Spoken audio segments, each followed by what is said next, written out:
والسلام على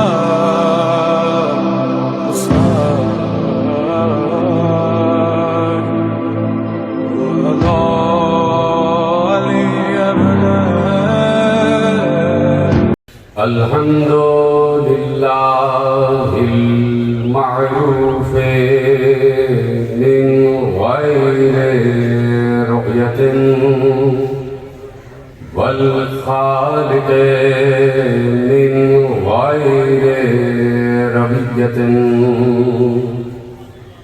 الذي لم يزل قائما دائما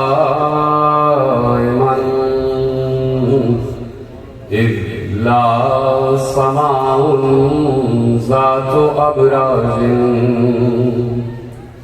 ولا ليل داج ولا بحر ساج ولا أرض ذات مهاد ولا خلق ذو اعتماد والصلاة والسلام والتحية والإكرام على المغفرة وقائد الخير والبركة ومنقذ العباد من الهلكة سيدنا ومولانا أبي القاسم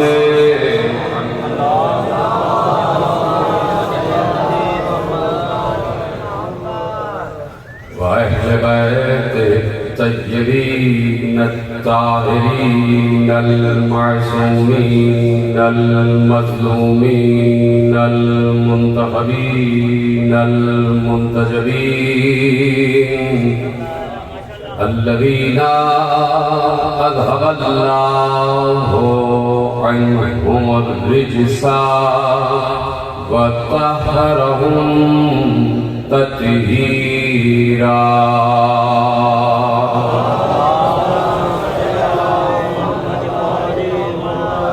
أما بعد فقد قال الله سبحانه وتعالى في محكم كتابه المجيد وفرقانه الحميد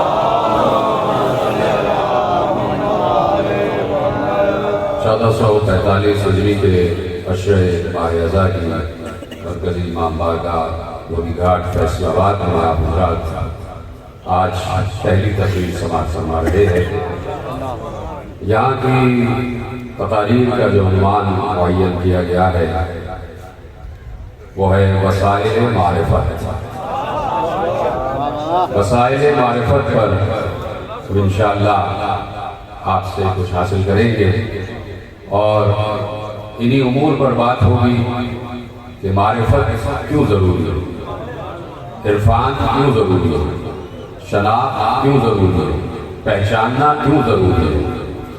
اور یہ جس فرش ادا پر ہم اور آپ اس وقت بیٹھے ہوئے ہیں, یہ فرش ادا سب سے بڑا وسیلہ معرفت ہے.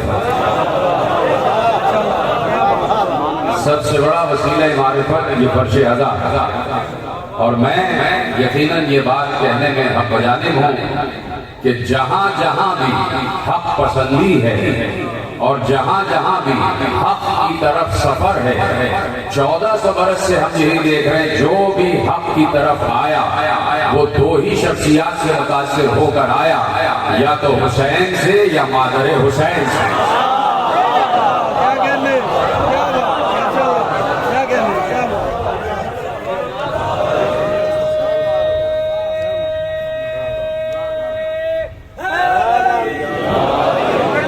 یا تو حسین اسے فرش اعلیٰ کی طرف لے کر آئے یا مادر حسین اسے فرش اعلیٰ کی طرف لے کر آئے. یعنی جہاں پر بھی حق کی طرف سفر ہے وہ بغیر حسین ناممکن ہے. یعنی یہ ہو ہی نہیں سکتا کہ کوئی قرآن پڑھ رہا ہو اور حسین کو نہ جانتا ہو. نہ جانے. دیکھیے جملہ پلٹتا ہوں، یہ ہو ہی نہیں سکتا کہ کوئی حسین کو جانتا ہو اور قرآن کو نہ جانتا ہو.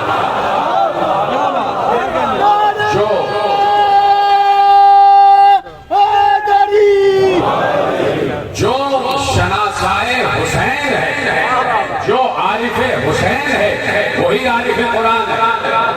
جو حسین کی قدر جانتا ہے وہی قرآن کی قدر جانتا ہے. جو حسین کا ادب جانتا ہے وہی قرآن کا ادب جانتا ہے. جو حسین کی تفسیر جانتا ہے وہی قرآن کی تفسیر جانتا ہے. یہی ایک جملہ مسلم ابن عقیل نے جب کوفے میں داخل ہوئے اور خطبہ دیا ہے تو مسلم کے بڑے خطبے میں سے ایک جملہ ہے جو آپ کے حوالے کرتا ہوں. اور انہوں نے کہا کہ فاقلوا یا اہل الکوفہ، اے اہل کوفہ ذرا عقل سے کام لو.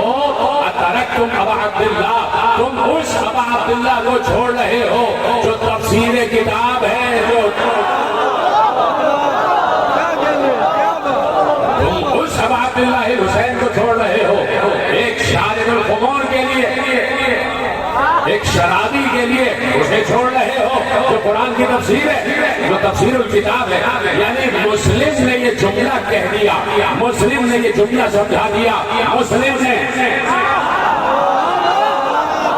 وہ مسلم نہیں جو حسین کو نہ جانتا ہو نہ پہچانوا سکے. مسلم نے یہ جملہ لکھوا دیا، ثبت کروا دیا سینہ تاریخ پر کہ ہاں اگر کبھی تفسیر قرآن لکھنا چاہو، اگر کبھی توضیح قرآن لکھنا چاہو، اگر کبھی تشریح قرآن لکھنا چاہو، اگر کبھی تفصیل قرآن لکھنا چاہو، اگر کبھی تفصیل کتاب لکھنا چاہو تو صفحوں کے صفحے بھر دو گے، جلدوں کی جلدیں بھر دو گے. کہیں کسی نے 20 جلدوں میں تفسیر قرآن لکھی، کہیں کسی نے 50 جلدوں میں تفسیر قرآن لکھی، کہیں کسی نے 10 جلدوں میں تفسیر قرآن لکھی، کہیں کسی نے 15 جلدوں میں تفسیر قرآن لکھی، کہیں 10 جلدوں میں لکھی جا رہی ہے، کہیں 15 جلدوں میں لکھی جا رہی ہے، کہیں 20 جلدوں میں لکھی جا رہی ہے، کہیں 20 جلدوں میں لکھی جا رہی ہے. وہ سب کا سب صحیح ہے. سب کی محنتوں کو سلام، سب کی محنتوں کا احترام، سب کی محنتوں کا ادب، لیکن سب کی محنتیں ایک طرف اور مسلم کا جملہ ایک طرف. لکھ دو 30 جلدیں تفسیر قرآن میں، وہ 30 جلدیں ایک طرف اور تفسیر کا ایک جملہ ایک طرف. تفسیر قرآن کا ایک لفظ ایک طرف. یا تو 30 جلدیں لکھ دو تفسیر میں، یا نام حسین لکھ دو تفسیر، یا نام حسین لکھ دو. مجھے بتاؤ کہ گیا ہے یہ تو قافلہ کربلا کی طرف، اس میں ایک ایک شخص مفسر قرآن تھا. بڑی آسانی سنا آپ نے جملہ. ایک ایک شخص جسے حسین چن کر لائے تھے، سب مفسر قرآن، اس لیے کہ سب حسین کو جانتے تھے. یہ پیچھے والے حضرات ہیں اور میرے پشت پر جو بیٹھے ہوئے ہیں جن کی وجہ سے میری پشت مضبوط رہتی ہے، انہیں سب کو سلامت رکھے. سب مفسر قرآن تھے، سب مدبر قرآن تھے، سب تفسیر قرآن جانتے تھے، سب تدبیر قرآن جانتے تھے، سب اللہ کو پہچانتے تھے. اس لیے کہ حسین کو پہچانتے تھے. جس نے حسین کی تفسیر کر لی، سمجھ لو اس نے قرآن کی تفسیر کر لی. جس نے قرآن کا احترام سکھایا، اس نے قرآن کا احترام سکھایا، اس کا نام ہے حسین. جس نے قرآن بتایا اس کا نام ہے محمد. جس نے قرآن بچایا اس کا نام ہے حسین. اگر آج کہیں دنیا میں کسی خطے سے کوئی جاہل و اجہل، کوئی ابو جہل قرآن کی بے حرمتی کرتا ہے تو اس کو جواب دے دو کہ یہ وہ قرآن نہیں ہے جسے تم نے انجیل سمجھا ہوا ہے. اس قرآن کا ایک ہی مفسر ہے، اس قرآن کا ایک ہی تشریح کرنے والا، اس قرآن کی ایک ہی تفسیر کرنے والا ہے. ہمارے یہاں تفسیریں اور قرآن کے نسخے الگ نہیں، تفسیریں الگ ہو جاتی ہیں. اس لیے کہ پیغمبر نے کسی آیت کے بارے میں کوئی قول کہا ہے، کسی آیت کے بارے میں کوئی اور قول کہا ہے. کسی کو وہ قول میسر آ گیا، کسی کو وہ قول میسر آ گیا. کسی کتاب میں کچھ لکھا ہے، کسی کتاب میں تفسیر کچھ لکھی. یقیناً ہر تفسیر تو ہمارا سلام، لیکن قرآن کا نسخہ ایک ہی ہے. قرآن کا نسخہ ایک ہی ہے. یہ نہیں ہے کہ ابو بکر والا نسخہ الگ ہے، عمر والا نسخہ الگ ہے، عثمان والا نسخہ الگ ہے. قرآن کا نسخہ ایک ہی ہے اور وہی نسخہ ہمارے ائمہ نے انڈورس کیا. وہ علیحدہ بات ہے کہ علی وہ قرآن لے کر آئے تھے جو پیغمبر لے کر وہاں سے آئے تھے.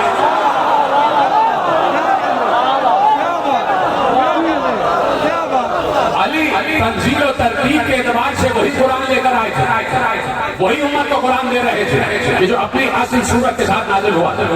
لیکن دور عثمان, حضرت عثمان رضی اللہ تعالیٰ عنہ کے دور میں وہ قرآن جمع کیا گیا اور اس کے بعد وہ قرآن ہمارے سامنے آ گیا اور پھر ہر امام نے کہا یہ قرآن بالکل صحیح ہے, اس میں کوئی اختلاف نہیں, اس میں کوئی اختلاف نہیں. ہاں ترتیب کے اعتبار سے یہ قرآن ایسا نہیں ہے جیسے تنزیل کے اعتبار سے اترا تھا. اس لیے کہ تنزیل کے اعتبار سے پہلا سورہ ہے اقرا, سب سے پہلے سورہ اقرا اترا. لیکن اس قرآن میں جو ترتیب کے اعتبار سے پہلا سورہ ہے وہ سورہ فاتحہ, وہ سورہ حمد ہے, اور اس کے بعد سورہ بقرہ, اور اس کے بعد ترتیب آگے چلتی ہے. لیکن قرآن کے نسخے کئی نہیں ہیں, ان کا نسخہ الگ, ان کا نسخہ الگ. آپ کے یہاں یہ ہوتا رہا کہ متی کی انجیل الگ ہے, یوحنا کی انجیل الگ ہے,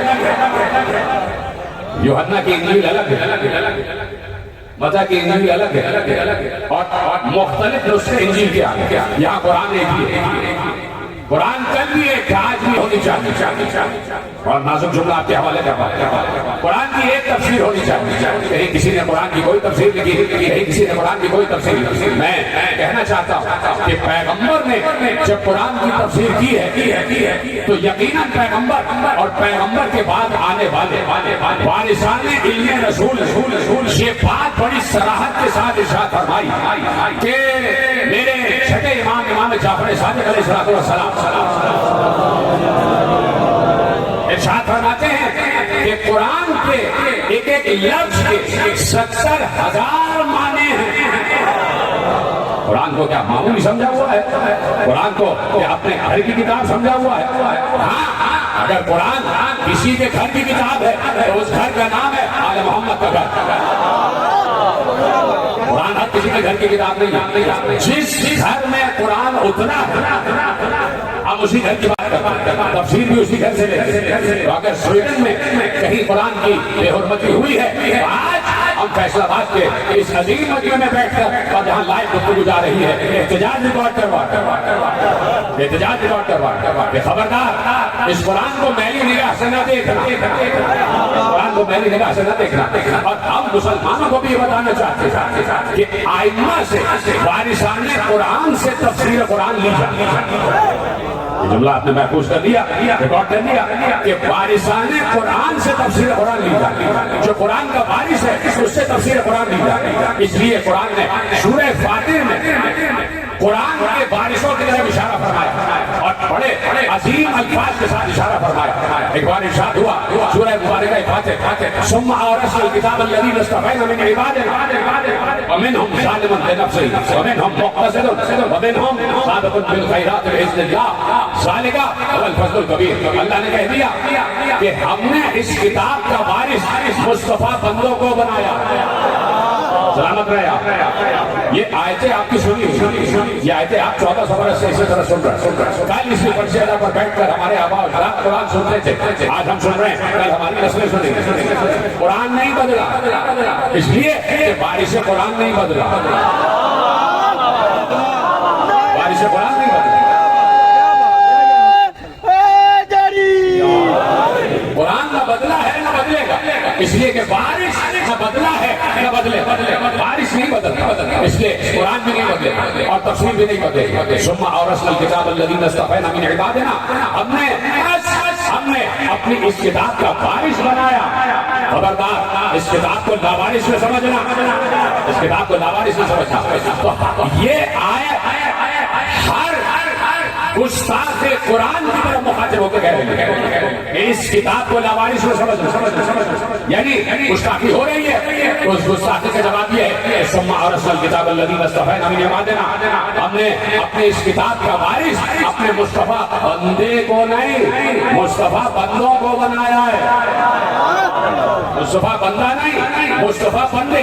اللہ بتا رہا کہ کچھ مصطفیٰ جیسے اور بھی ہیں، کچھ مصطفیٰ جیسے اور بھی ہیں، اور وہ بھی مصطفیٰ ہیں، وہ بھی مصطفیٰ ہیں۔ وہ مصطفیٰ ایک مصطفیٰ ہے، اور اس مصطفیٰ جیسے اور بھی، اور جو مصطفیٰ جیسے وہی ہماری کتاب کے وارث، وہی ہماری کتاب کے وارث۔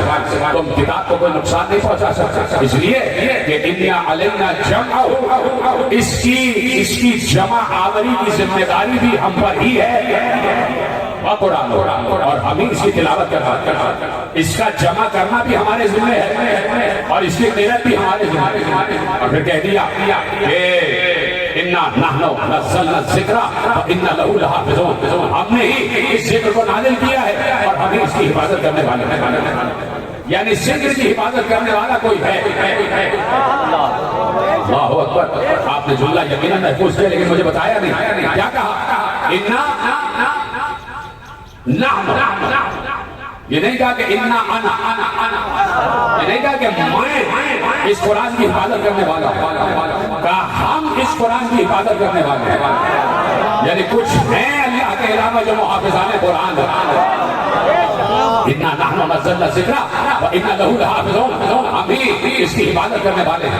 تو 1400 برس سے قرآن کی حفاظت ہو رہی ہے، 1400 برس سے قرآن کی حفاظت ہو رہی ہے، اور قرآن کے کوئی ایک لفظ کو بدل کے نہ دکھا سکا، نہ دکھا سکا۔ قرآن یقیناً ہر آنے والے دور میں اپنی حقانیت کو ثابت کرتا چلا جا رہا ہے۔ اس نے کہا ثم اورثنا الکتاب الذین اصطفینا من عبادنا، ہم نے اپنی اس کتاب کا وارث اپنے مصطفیٰ بندوں کو بنایا، اپنے مصطفیٰ بندوں کو بنایا۔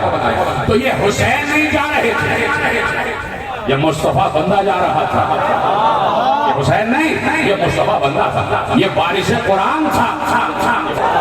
بے روح نمازیں نہ پڑھو، بے روح قرآن نہ پڑھو، آؤ مجھے دیکھو، میں ہوں روح نماز۔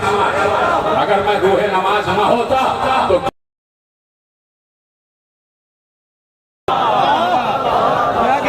اگر میں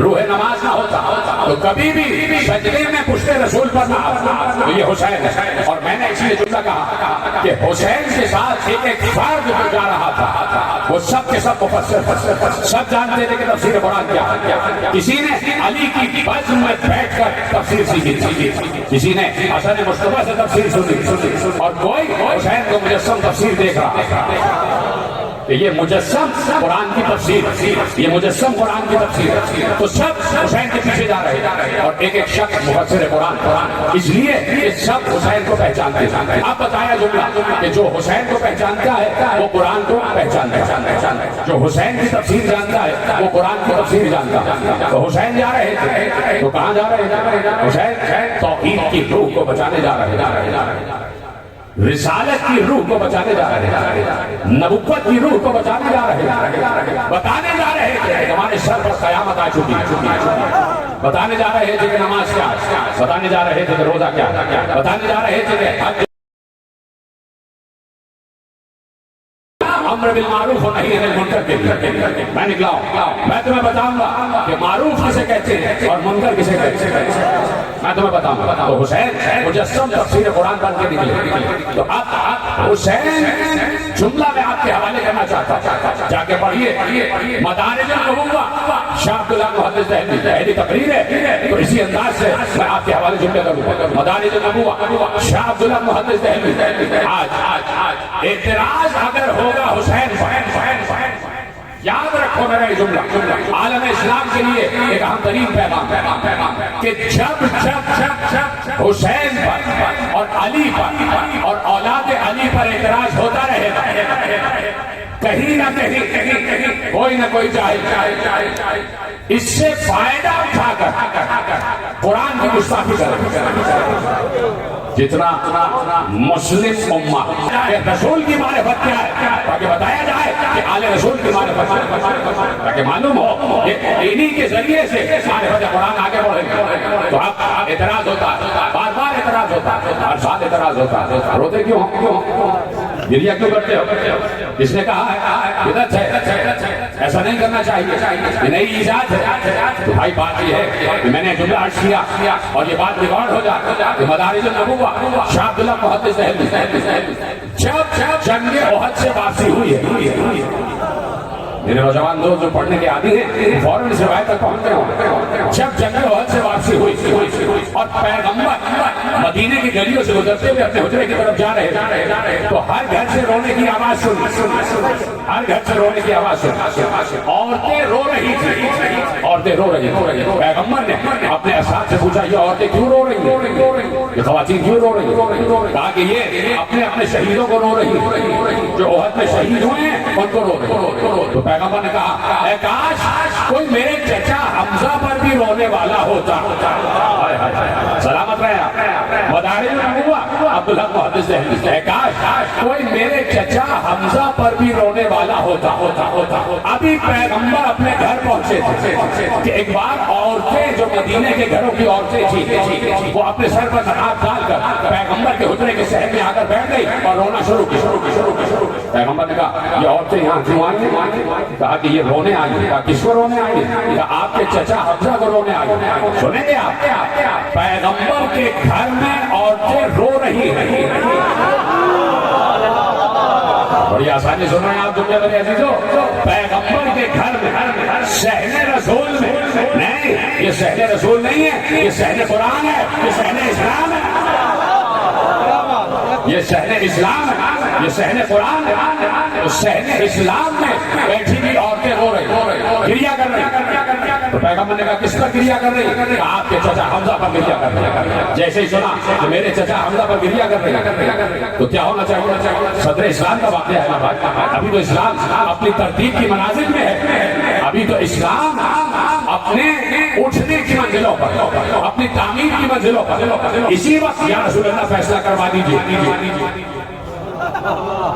یا رسول اللہ اسی وقت فیصلہ کروا دیجیے کہ رونا حرام ہے یا حلال ہے, تاکہ جھگڑا ہی ختم ہو جائے. تو اب رسول جھگڑا ختم کروا رہے. اب رسول جھگڑا ختم کروا رہے. اب رسول اختلاف ختم کروا رہے. یا رسول اللہ اسی وقت فیصلہ ہو جائے کہ رونا چاہیے یا نہیں رونا چاہیے. تو پہلا جملہ تو یہی کہا تھا مدینے کی گلیوں سے گزرتے ہوئے کاش میرے چچا حمزہ پر بھی رونے والی ہے. ہوتی یعنی پیغمبر کی خواہش ہے کہ شہید پر رویا جائے. پیغمبر کی خواہش ہے کہ شہید پر رویا جائے. کیوں یا رسول اللہ شہید تو زندہ ہوتا. شہید تو زندہ ہوتا. تو پیغمبر نے کہا زندہ پر بھی رویا جا سکتا ہے. زندہ پر بھی رویا جا سکتا ہے. یا رسول اللہ ابھی فیصلہ کروا دیجیے کس پر رو رہی ہے؟ کہا کہ آپ کے چچا حمزہ پر رو رہا. تو آپ سنیں گے جملہ. شاہ عبدالحق محدث دہلوی مدارج النبوہ لکھ رہے ہیں, تحریر فرما رہے ہیں. تو فوراً رسول اللہ نے ان تمام رونے والوں کی طرف دیکھ کر کہا, دیکھ رہے میرا اشارہ دیکھ کر, تمام رونے والوں کی طرف دیکھ کر کہا رضی اللہ عنکن وعن اولادکن وعن اولاد اولادکن. اللہ راضی ہو ان رونے والوں سے. سلامت رہے آپ. اللہ راضی ہو ان رونے والوں سے. تو ہمیں نہیں پتا کہ رضی اللہ کسے کہتے ہیں. ہمیں تو یہ معلوم ہے جو روتا ہے وہ رضی اللہ ہوتا ہے.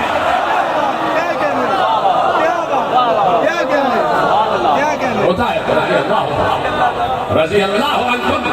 ان تمام عورتوں سے اللہ راضی ہو. اب صرف یہ نہیں کہا ان تمام عورتوں سے اللہ راضی ہو. خدا کی قسم کیا جملہ کہا؟ وَعَنْ أَوْلَادِكُنَّ, اور ان کی اولاد سے بھی اللہ راضی ہو. یہی پر جملہ نہیں رکا. وَعَنْ أَوْلَادِ أَوْلَادِكُنَّ, اور ان کی اولاد کی اولاد سے اللہ راضی ہو. یعنی جو روتا ہے پیغمبر کی روح سے اس کی اولاد بھی رضی اللہ ہوتی ہے. اس کی اولاد سے بھی اللہ راضی ہوتا ہے. یعنی رونے والوں سے اللہ راضی ہے. رونے والوں سے اللہ راضی ہے. اللہ رونے والوں سے راضی ہے. اور کون کہہ رہا ہے پیغمبر دعا مانگو؟ تو کوئی ہے جو مجھے یہ بتائے کہ پیغمبر کی دعا رد ہو گئی؟ پیغمبر کی دعا رد نہیں ہو سکتی. پیغمبر کی دعا قبول ہے اور آج تک قبول ہے. تو اللہ آج بھی رونے والوں سے راضی ہے. تو یہ کیسے لوگ ہیں؟ یہ کیسے لوگ کہ اللہ جن سے راضی ہے یہ ان سے ناراضی ہے. سلامت رہے. کون لوگ ہیں کہ جن سے اللہ راضی ہو وہ ان سے ناراضی ہو جاتی ہے؟ بھائی بات ناراضی کی نہیں ہے، بات ہے کہ اللہ کی رضا کیا، اللہ کی رضا کیا، اللہ کی مرضی کیا۔ حضرت عبداللہ ابن عباس رضی اللہ تعالی عنہ، دیکھیے یا تو اصحاب کے نام میں رضی اللہ لگتا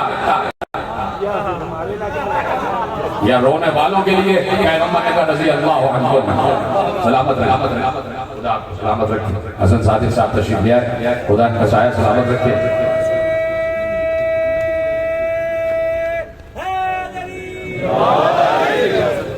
تو حسن صادق صاحب بات کر رہے ہیں رونے والوں، اور آپ ایک ذاکر ہیں، آپ ماشاءاللہ رلاتے بھی ہیں روتے بھی ہیں، تو بات ہو رہی ہے رونے والوں، رضی اللہ عنہ، ان سے اللہ راضی، ان سے اللہ راضی، تو رونے والوں سے اللہ راضی، ٹھیک ہے۔ حضرت عبداللہ ابن عباس بعد شہادت حسین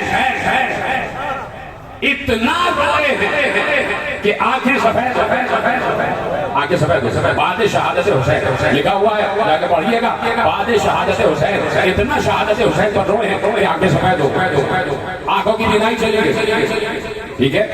حضرت عبداللہ ابن عباس جملہ دینے جا رہے ہیں، اب جملہ میرے نوجوان دوستوں تک میں پہنچانا چاہ رہا ہوں جن کے دل تر و تازہ رہتے ہیں اور جن کے دل اور جن کے دماغ جملہ وصول اور محفوظ کرنے کے لیے تیار ہے۔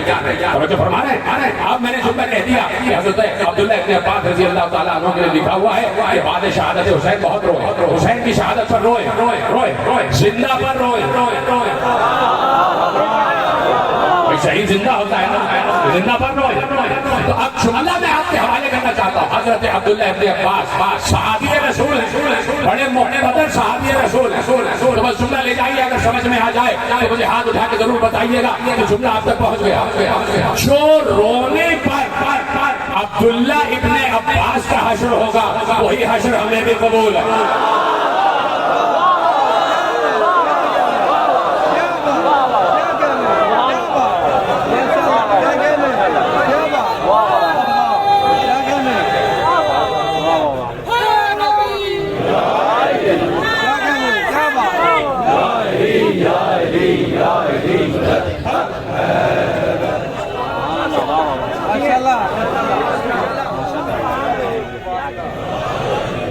تو رونا سیرت صحابہ، رسول کے دوستوں کی سیرت۔ اگر آپ اس دور میں ہوتے تو 1400 برس کا فاصلہ آ گیا، یعنی تابعین بھی اور تبع تابعین بھی اس سے کوئی اختلاف نہیں رکھتا، کوئی اختلاف نہیں رکھتا۔ بعد میں لوگ آتے گئے، کہیں سے کوئی داخل ہوا، کہیں سے کوئی داخل ہوا، اس نے دیکھا یہ رونا تشریح اسلام کا سبب بن رہا، یہ رونا توضیح اسلام کا سبب بن رہا، یہ رونا رفعت دین کا سبب بن رہا۔ انہوں نے کہا کہ رونا ہی ختم کر دیا جائے، رونے کو ہی ہٹا دیا۔ رونا کوئی معمولی چیز نہیں ہے، یہ رونا بہت علم والوں کا مشغلہ، یہ رونا علم والوں کا مشغلہ ہے، علم والوں کی مصروفیت ہے، علم والوں کا کام ہے رونا۔ جا کے پڑھیے صحیح بخاری 3 سال پہلے میں نے یہ حوالہ دیا، اور آج جو موضوع میں آ رہا ہے تو دوہرا رہا، صحیح البخاری، اس میں باب صدقہ فی الکسوف، باب ہے، چیپٹر ہے صدقے کا، سورج اور چاند کے گھر میں جو صدقہ دیا جاتا ہے اس چیپٹر میں ایک حدیث لکھی ہوئی، حدیث کسی اور موضوع پر لکھی، کسی اور موضوع پر۔ بعض حدیثیں آپ کو صحیح بخاری میں اس کے اصل موضوع میں نہیں ملیں گی، آپ کو کسی اور موضوع میں، کسی اور چیپٹر، کسی اور باب میں مل جائیں گے۔ بڑا کام کیا ہے امام محمد ابن اسماعیل بخاری۔ تو اب ان کو خراج عقیدت پیش کرتا ہوا آگے بڑھ رہا، یہ باب صدقہ فی الکسوف لکھا ہے کہ پیغمبر نے منبر پر بیٹھ اپنی امت کو مخاطب کیا، صرف اصحاب کو مخاطب نہیں کیا۔ اگر صرف اصحاب کو مخاطب کرتے تو بات وہیں تک رہ جاتی جہاں تک اصحاب تھے۔ بھائی اصحاب کو کبھی نہ کبھی تو اس دنیا سے جانا بچانا، اصحاب کے بعد تابعین ہے، تابعین کے بعد تابعین، اور اس کے بعد ایک سلسلہ ہے جو راویوں کا آگے بڑھتا ہے، پھر علم رجال ہے، تمام چیزیں ہیں۔ لیکن پیغمبر نے یہ نہیں کہا یا اصحابی، پیغمبر نے کہا یا امت محمد، یا امت محمد، اے امت محمد، اے امت محمد۔ اجازت ہے کہ حدیث پیش کی جائے؟ آپ کی توجہات کا بڑا شکر گزار ہوں کہ صبح کے اس پہر آپ بڑی تعداد میں تشریف لاتے اور یقیناً جہاں جہاں میرا جانا ہوتا ہے وہ آپ سب پر حیرت کر رہے ہوتے ہیں. جہاں جہاں دنیا کے جس خطے میں میرا جانا ہوتا ہے وہ فیصل آباد کے اس اشرے پر بڑی حیرت کر رہے ہیں کہ صبح کے 7 بجے اور لوگوں کی کثیر تعداد اور لوگ بھی جاگتے ہوئے تو میں نے ہم سے یہی کہا کہ جو شب ہجرت سو جانے والے کی معرفت رکھتا ہے وہی جاگ کر مجلس سن سکتا ہے.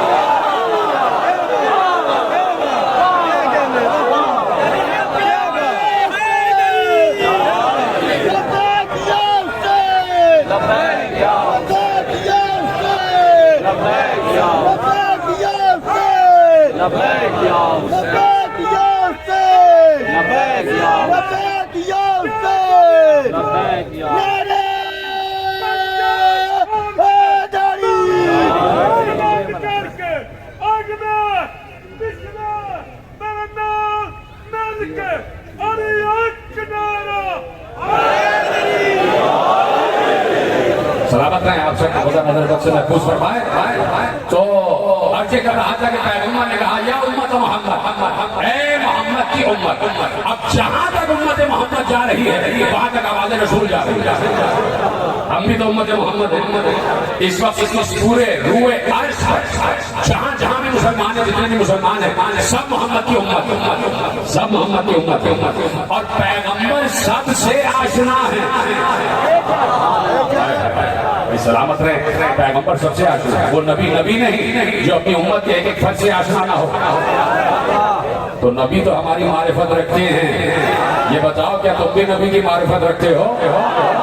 نبی تو ہمیں پہچانتا ہے. نبی اپنی امت کے ایک ایک فرد کو جانتا ہے، پہچانتا. تو کہتے ہیں یا امت محمد، اے محمد کی امت. اپنے آپ کا نام لے کے کہہ رہے ہیں اے محمد کی امت. یعنی قیامت تک پیغمبر پیغام دے لو تعلمون ما علمتم.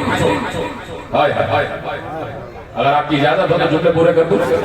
لو تعلمون ما علمتم، جو میں جانتا ہوں اگر وہی تمہارا بھی علم ہوتا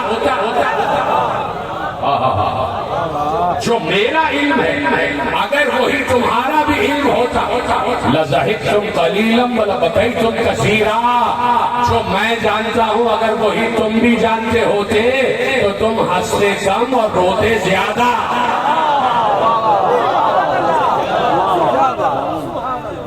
تم ہنستے کم اور روتے زیادہ.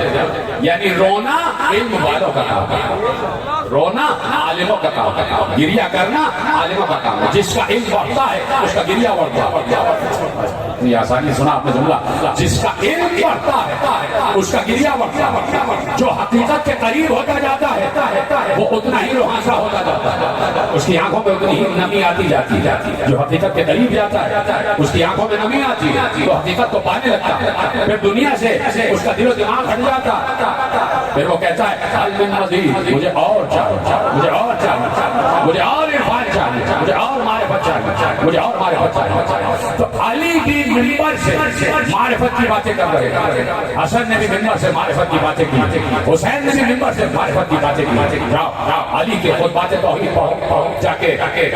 جب آپ پڑھیں گے علی کے خطبات توحید تو آپ کو پیغمبر کے بعد علی سے زیادہ کوئی اور عارف توحید نظر نہیں آتا. جس نے جملہ محفوظ کیا ہے اس کو میرا سلام.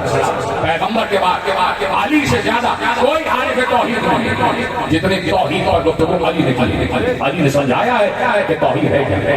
صرف یہی نہیں کہ ہم نے پڑھ دیا لا الہ الا اللہ اور بس ہم نے پڑھ دیا اشہد ان لا الہ الا اللہ اور بس اشہد ان محمد رسول اللہ اور بس. نہیں، جس کا سجدہ کر رہے ہو اسے پہچانتے بھی ہو. جس کا سجدہ کر رہے ہو اسے پہچانتے بھی ہو، اس کی معرفت بھی ہے، جانتے بھی ہو کس کا سجدہ کر رہے ہو. ایسا تو نہیں کہ عادت کا سجدہ ہو رہا. بتایا علی نے، بتایا رسول کے بارشوں کہ وہ ہر وقت تمہارے ساتھ.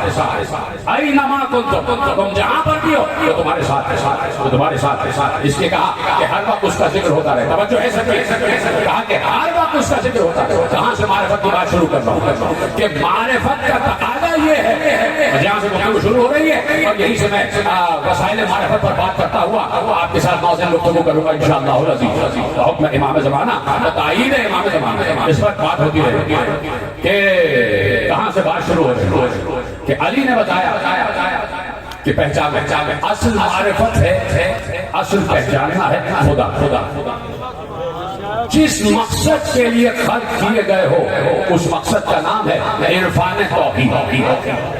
جا کے بتاؤ دنیا کو کہ حسین کی مجلس کا ایک ہی عنوان ہے اور وہ ہے توحید. حسین کے اقدام کا ایک ہی مقصد تھا اور وہ تھا دفاع توحید. کوئی اور خدا نہ بننے پائے. فرعونیت شام میں تعمیر ہونے جا رہی تھی. حسین جملہ میں نے آپ کے حوالے کیا. شام میں ایک نئی فرعونیت تعمیر ہونے جا رہی ہے. اب حسین کے لیے ضروری تھا کہ مدینہ چھوڑے. اب حسین کے لیے ضروری تھا کہ مدینہ چھوڑے, جیسے موسیٰ کے لیے ضروری تھا کہ اپنا گھر چھوڑے. موسیٰ نے بھی تو گھر چھوڑا اور آئے فرعون کے دربار. ایسے ہی حسین نے بھی گھر چھوڑا اور بتانا چاہا دنیا کو کہ جب تک رسول آل رسول کوئی مسند پر بیٹھ کر نیا فرعون نہیں بن سکتا. کوئی مسند پر بیٹھ کر نیا نمرود اور شداد نہیں بن سکتا. اگر حسین اقدام نہ کرتے تو قریب تھا کہ یزید الوہیت کا دعویٰ کرتا. جو آپ کو اس جملے پر اعتراض ہے, قریب تھا کہ یزید الوہیت کا دعویٰ کرتے ہیں میں ہی خدا. اس لیے دیکھیے مصائب نہیں ہے فضائل کا جملہ. اس لیے کہ جب دربار میں قافلہ پہنچا تو یزید نے اپنے ایجنڈے کا اعلان کیا, اپنے مقصد کا اعلان کیا. کیا اعلان کیا؟ اس سے بڑھ کر تو فرعونیت کا کوئی پیغام ہو نہیں سکتا تھا. تو یزید نے کہا سنا جملہ ہے نا آپ کے حوالے ہے, بچپن سے آپ یہ جملہ سن رہے ہیں. نئی نسل تک یہ جملہ پہنچا. اس نے بھرے دربار میں جب آل رسول دربار میں آئے تو اس نے ایک ہی اعلان کیا, نہ کوئی وحی آئی, نہ کوئی قرآن اترا, نہ کوئی فرشتہ آیا. ایک تو اس نے اعلان کیا کہ یہ بنی ہاشم نے ملک و مال حاصل کرنے کے لیے ڈھونگ رچایا. یعنی وہ خود چاہتا تھا کہ وہ فرعون بن جائے, وہ خود چاہتا تھا کہ قرآن خدا بن جائے. تو اس لیے حسین کا اقدام ناگزیر, حسین کا اقدام ضروری تھا. حسین چلے معرفت توحید کے لیے چلے. ان خطبوں کو اپنے شہر میں بسا کر چلے جو خطبے حسین کے بابا نے ممبر سنوری پر دیے.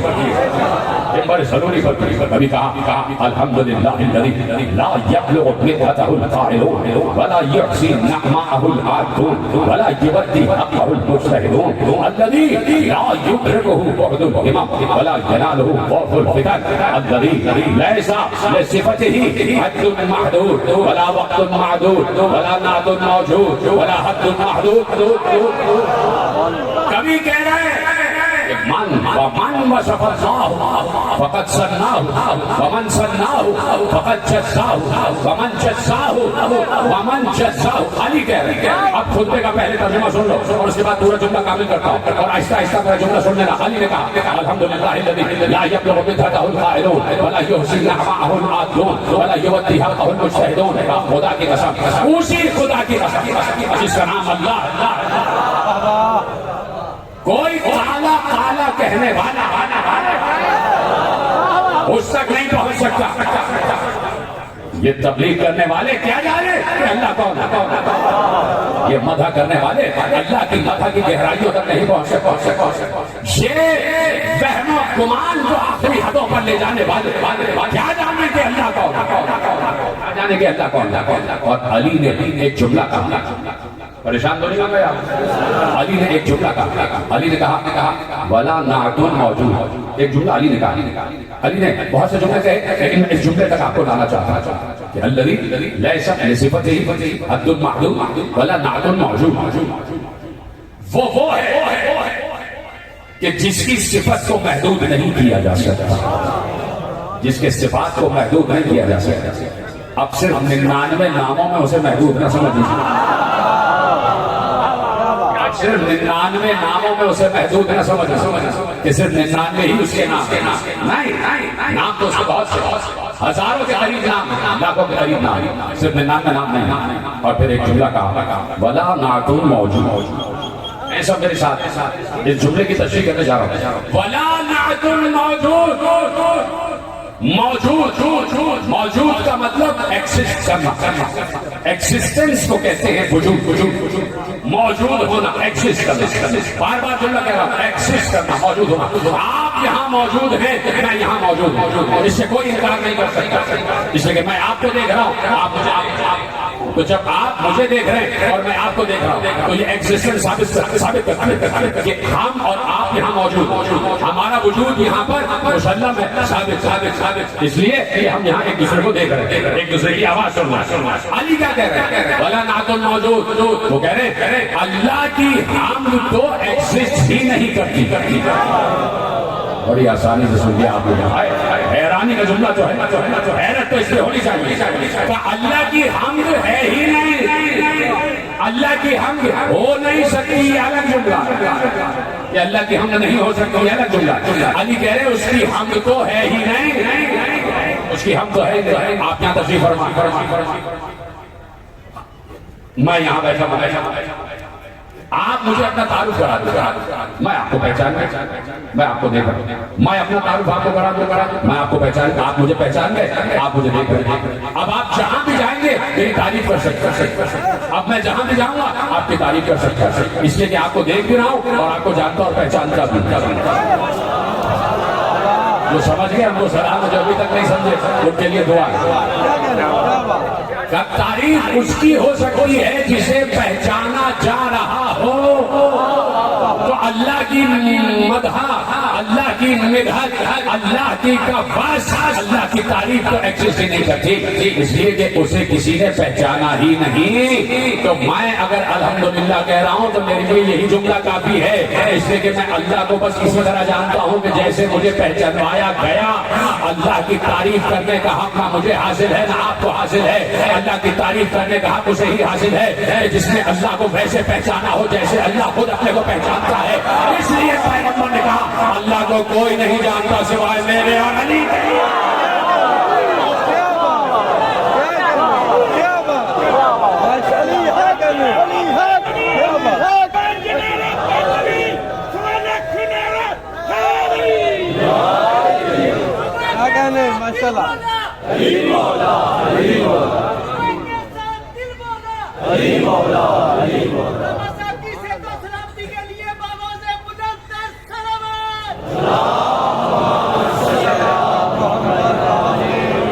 بس ہو رہی ہے بات کہ اللہ کو وہ پہچانے اللہ کا کی حمد وہ کرے اللہ کی ثنا وہ کرے مکمل ثنا کہ جو اللہ کو جانتا بھی ہو پہچانتا اور اللہ کو جاننے کی منزل میں سب لیکن پہچاننے کی منزل میں دو یا تو رسول یا علی.